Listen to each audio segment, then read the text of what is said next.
Hey guys, and welcome to the Gumboot Garden. Today we are making roasted red pepper pasta sauce. So I have 5 pounds of red Marconis here that we are going to start by cutting in half and roasting before we turn this into a sauce.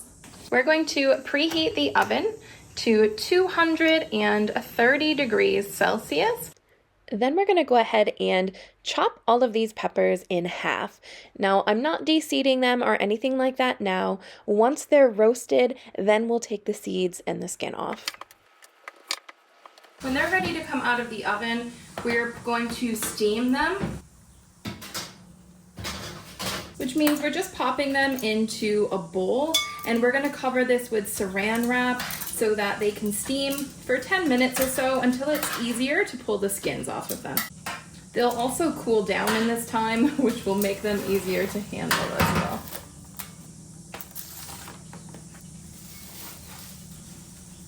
That was just one pan out of 3 that need to be roasted in the oven. They're roasting quite quickly. That first pan only took 10 minutes. So I'm going to go ahead and chop up 1 large onion and 15 cloves of garlic. Oh, this onion is going to make me cry. Apparently, in order to stop yourself from crying when you're cutting up onions, just wet your cutting board, and then your cutting board will absorb whatever makes you cry with onions. I, however, did not wet my cutting board today. I typically remember about this trick after I have already started cutting it, which is unfortunate. We're going to try and get these roasted red peppers peeled now that we've had 2 of the 3 rounds that they've gone through. So I'm just picking up one of the peppers right where the peeled part is. So I'm honest with you, this is not the easiest process that I find. I don't know if I don't cook them long enough or cook them too much, but they don't just peel right off easily for me all the time.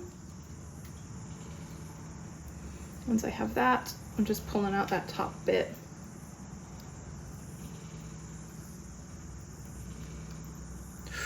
Ouch! Burning my fingers. All right, so this is not really peeling apart, so I'm just gonna leave the skin on that. I'm just gonna carry on doing this and getting as many done as I can in this last 10 minutes that we have those peppers in the oven. And I'll meet you back here when we're on to the next step. All of the peppers have been peeled, or at least most of them. I started to give up towards the end, but they are all sorted. And I'm going to go ahead and get a little bit of olive oil in a pan, and we're gonna heat that up so that we can put our onion in. And we're gonna let these cook a little bit before we then add the garlic in. Okay, our onions have pretty much softened up. I've let them cook for about 5 minutes. I'm gonna go ahead and add in my garlic. So we're gonna let this cook up a little bit so it gets that nice smell to it. Now I'm going to add in all of my roasted red peppers. Now, the original recipe calls for 2 teaspoons of red wine vinegar. I said, what, we're tripling this? So we're gonna put in 6 teaspoons of red wine vinegar. There may be a simpler way to do this than counting out 6 teaspoons, but this is what I have. I'm also going to put in I'm gonna put in 3 teaspoons of smoked paprika. Maybe I'll start with 2. Like a teaspoon of chili flakes, as well as some salt and pepper.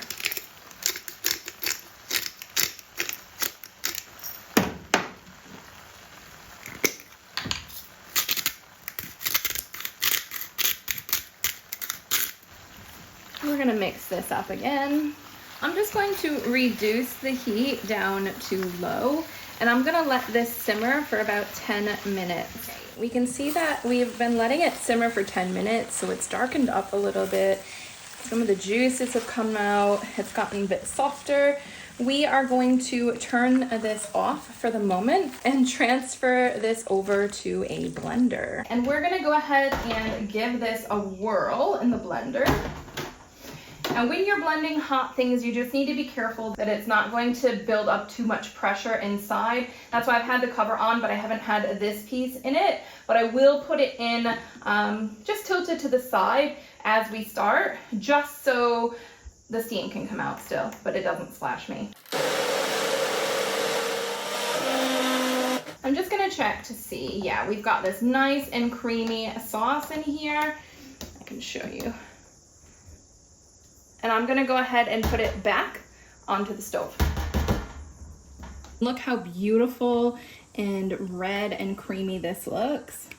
Now you can leave this sauce as it is or add in some cream and some Parmesan cheese. So I'm just turning that heat back up to about a low to medium heat.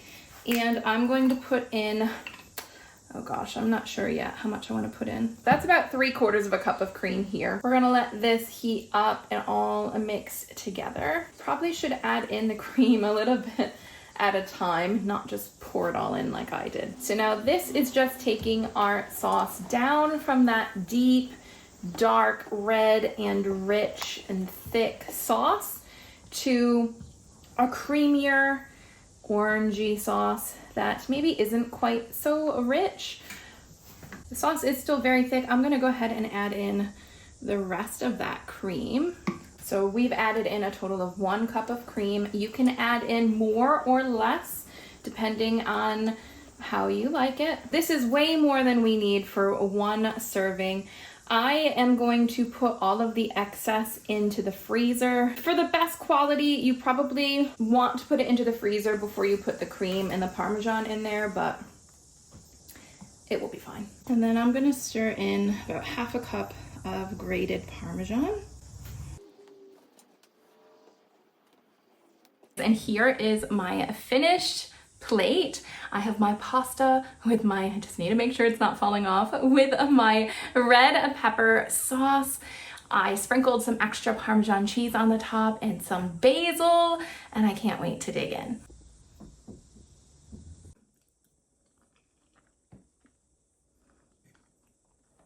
Very nice. The smoky paprika really gave it a nice taste. So I think next time when I make this, I will add the cream again. However, I will definitely put in more paprika powder, but this is a delish. It has a much sweeter taste to it than a red pasta sauce would because we use those sweet red peppers, but it's still fantastic. It is a great alternative if you don't have tomatoes available or you have someone that doesn't like tomatoes. This is great. I'm gonna finish up my dinner for tonight, guys, and I will catch you in the next video. See you guys.